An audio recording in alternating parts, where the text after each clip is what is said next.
guys, I am Anshi. I'm back with the video, and in this video we'll be covering the types of assessment, so formal versus informal assessment, and we'll be taking them one by one. We'll be covering formal first, followed by informal, and they're exactly the opposite of each other. So once I finish with one type of assessment, you'll be able to predict what the other other type of assessment will comprise of. So it's a very short topic, so let's directly start to understand the same. Right, so first let's start with formal assessment. I'll just be writing the important pointers which will represent the main characteristics of formal assessment. So the first and foremost characteristic or feature, as we can call it, of a formal assessment is that it's objective in nature, right? So objectivity is a very important feature of formal assessment. So what exactly do we mean by objectivity? Once I explain it to you, you guys can even write the answer in your own words. It's pretty simple, especially for all those people who had taken psychology in 11th grade. This concept will be very, very clear to you. So objectivity is basically making judgments based on interpretation of external data rather than on subjective factors. For example, our own feelings, our beliefs, our experiences, our expectations, etc., etc. Right? So if I administer a personality test to you, right? If I administer any kind of test to you, right? I will score the test and I will have the results in hand, right? Which will represent your interest, your personality, intelligence, etc. So those scores are only based on the procedures given to me for scoring, not because of any of my personal bias. It's not because of my bias that I have arrived at that score. I have only been able to arrive at that score because I've followed the right procedures to score the test. That is why formal assessments in psychology are objective in nature. So my beliefs, my experiences, perceptions will not impact assessments. So those assessments become formal assessments, right? Another example is that if two or more researchers, they administer a psychological test to the very same group of people, they would always more or less come up with the same values. So this shows objectivity, right? So there are two different assessors who are working on the very same group, who are working with the very same group, administering the test to the very same group. But when they score the test, they're going to come with more or less the same values. This shows that their personal biases, opinions, etc. did not affect the assessment. However, the assessment was only based upon the procedures, the strict procedures given for administering the test, right? So the second important feature of a formal assessment is that it is standardized. Now, what do we mean by standardized again? So, before an assessor goes into a psychological setting, right? They're given proper instructions. They're given the proper training to administer a test or to carry out an experiment or carry out an observation, etc., etc. There can be various methods, but they're given proper training and they're also given proper instructions. This is where standardization becomes important. So a standardized procedure becomes important. What we mean here is that procedures that are used in research, they're always kept the same. So it does not matter if I am the assessor or you are the assessor. We'll be given the same kind of training. We will be given the same instructions and we will have to follow those. So therefore, we are going to follow the standardized procedure, and therefore the conditions in which the assessment is carried out is always kept identical. So it does not matter who the assessor is. They're always kept identical because we are following standardized procedures, right? An example is that whenever if I am an assessor and if I have been told to administer the psychological test on this group of people, I will be given a manual that I'll have to follow. I will be given instructions for how to score. I will be given a scoring key which would guide me with how to score.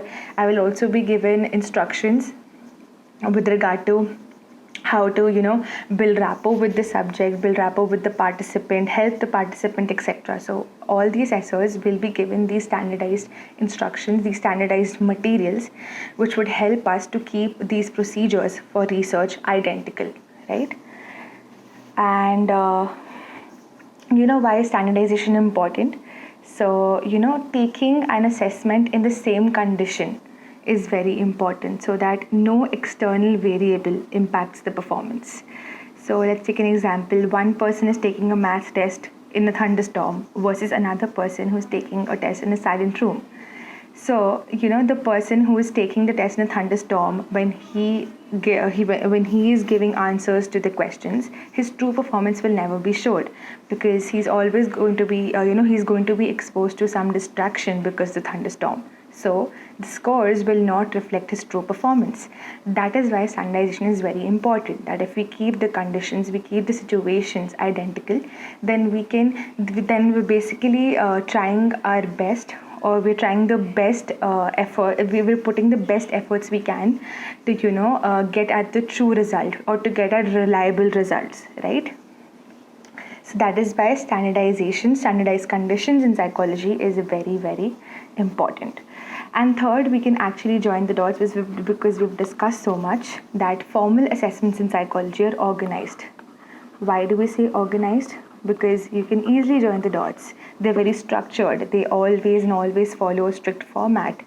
And there are a lot of efforts are being put, to obtain true or reliable results. For that, they're structured and very organized. So these are the three main features of a formal assessment: objectivity, standardized, and organized, right? Let's now move on to informal assessment. I hope this section was clear to you.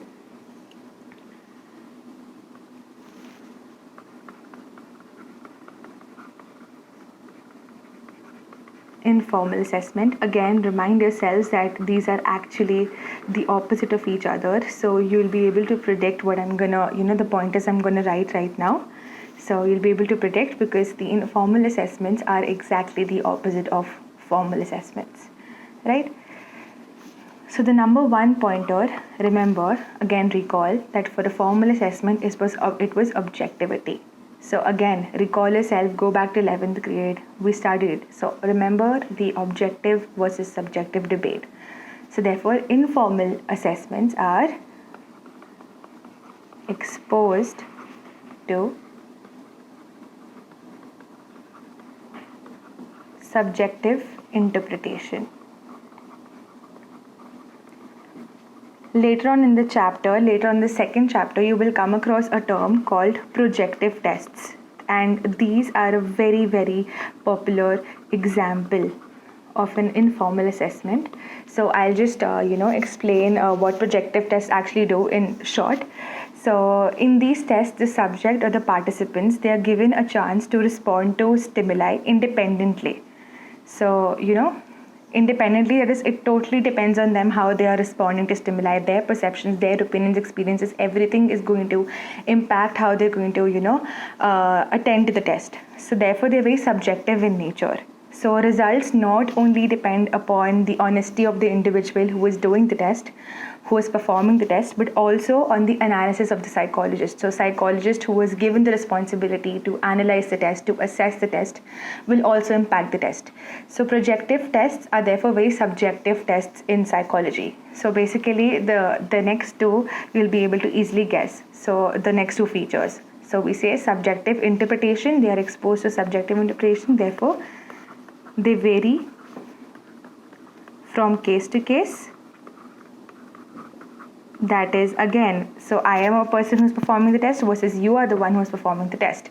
Our opinions, biases, experiences, etc. will impact our performance. Therefore, my performance to test is going to be very different from yours. So it's going to vary from person to person, vary from case to case. Also, they vary from assessor to assessor. So I am a person and I'll again have different biases, different experiences, opinions, perceptions. If I am the one who's analyzing the test, assessing the test, I will come at a different result as compared to you. Because again, you have a different life, you have a different context that you're coming from, with different opinions, etc., etc. Right? So this is all that we have to talk about under this section of the chapter. I hope it was easy for you to understand. And in case any of you want to share your insights or any doubts, any kind of doubts that you may have, please put them in the comment box. And I'll see you the next time.